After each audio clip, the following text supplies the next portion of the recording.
When 24-year-old Casey Dunn arrived in Los Angeles with nothing but a suitcase and a broken past, she thought she was escaping her problems by leaving Seattle behind. Her savings were nearly gone, she had no job lined up, and the only affordable place she could find to stay was the infamous Cecil Hotel, known online for its dark history, but offering rooms for just $25 a night. Desperate, she ignored the warning signs, the cracked neon sign, flickering CE_ill, H_Tay_, the mildew-stained awning sagging over the door, the faint stench of something rotten wafting through the lobby. The man behind the front desk barely spoke. He was pale, sweaty, with distant eyes that never fully met hers. He handed her a brass key and muttered, "Room 702, top floor, press hard on the elevator, and don't go near the end of the hall. Room 703 doesn't exist." It was a strange warning, but she chalked it up to the building's age. That was until she got off the elevator and noticed something was off.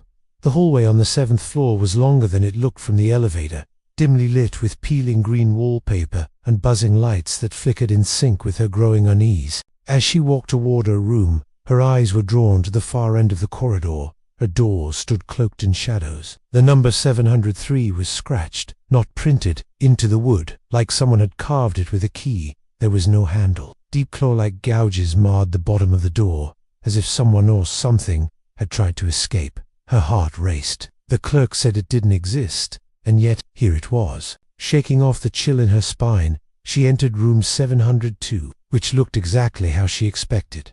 Dusty curtains, a sagging mattress, a flickering bedside lamp, and a ceiling fan that creaked with every rotation.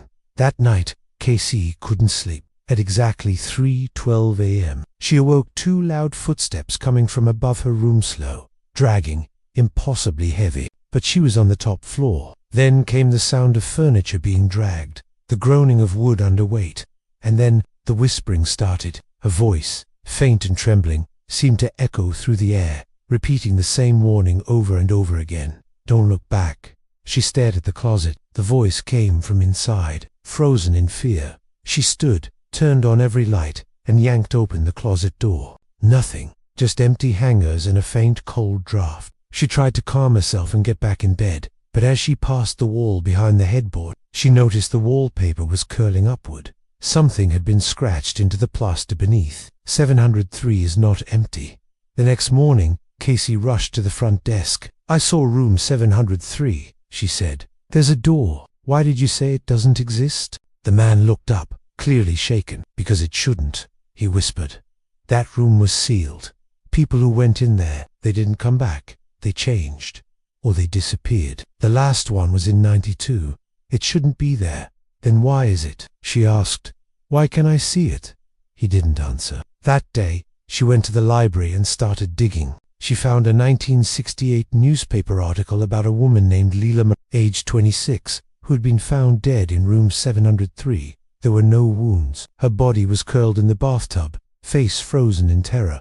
Police couldn't explain it. Online forums hinted at more cases. Over the decades, people going mad, others claiming the room moved or changed shape, even appearing inside closets. One post read, 703 traps. You think you're staying in a hotel, but once you enter, you're not in your world anymore, and you can't leave unless you give it someone else. That night, determined to stay awake, Casey blocked her closet with a chair and left every light on. But at exactly 3:00 a.m., the power flickered out. Her phone battery dropped to 0. The air went ice cold. Then the chair dragged itself across the room, slowly, and the closet door creaked open. She stared in disbelief. The back wall was gone.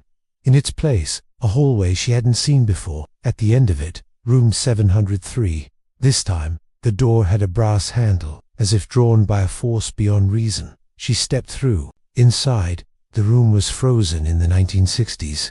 Pink wallpaper, yellowed lampshades, a rotary phone knocked off the hook. A strong, sickly sweet scent of decaying flowers filled the air. On the desk was a leather-bound journal.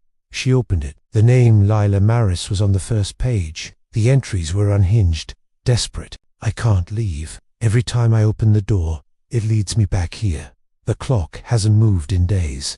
My reflection is gone. There's a man in the hallway with no face. He says I'm part of the room now.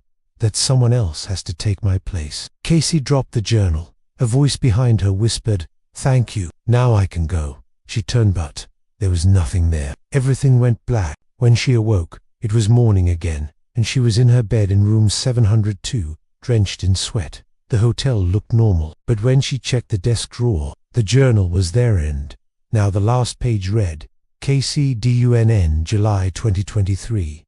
Her hands trembled. She ran back to the lobby, holding it out to the clerk. He glanced at the name, then backed away. "It's too late," he whispered. "It chose you." "Chose me for what?" "You're the new guest. You saw it. You entered. That means it's yours now." Casey screamed, begged him to help, but he simply looked down. That final night, she tried everything to escape. She packed her bag and ran to the elevator. It was dead.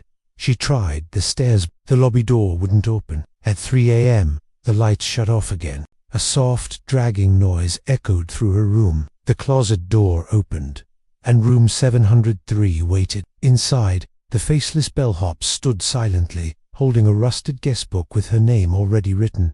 "Welcome to your stay," he whispered. The door slammed behind her. A week later, a new girl named Elena from Phoenix checked into room 702.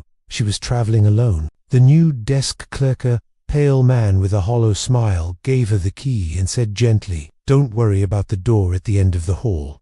Room 703 doesn't exist." But that night, she saw it etched with deep claw marks, and at 3 a.m., a whisper came from her closet.